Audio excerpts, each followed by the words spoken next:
खरं तर सूरज, मी पुन्हा तुमच्याकडे येईन.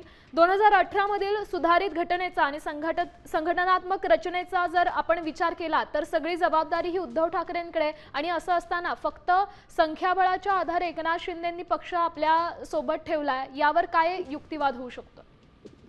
निश्चितच जी घटना मूळ पक्षाची आहे त्या घटनेची माहिती ही आमच्या कार्यालयामध्ये उपलब्ध नाही असा जो दावा जो आहे तो निवडणूक आयोगाने केलेला आहे. हा मूळ प्रश्न जो आहे तो कपिल सिब्बल यांनी कोर्टामध्ये उपस्थित केलेला आहे. त्यामुळे कुठेतरी संख्याबळ आपल्याकडे आहे, त्यामुळे आम्ही पक्षावरती दावा सांगू शकतो. हा जो युक्तिवाद जो आहे तो चुकीचा आहे किंवा असं म्हणणं हे चुकीचं आहे. आपल्याकडे एक मोठा युक्तिवाद जो आहे तो कपिल सिब्बल यांनी केलेला आहे. तू जसं म्हणाले की नेमका कायदेशीर पेच काय आहे, तर कपिल सिब्बल यांनी घटनेचा आधार म्हणजे मूळ पक्षाचा घटनेचा आधार घेतच युक्तिवाद जो आहे तो आता कोर्टामध्ये केलेला आहे. कारण 2019 ते 2022 सूरज, धन्यवाद तुम्ही दिलेल्या या सविस्तर अपडेटसाठी.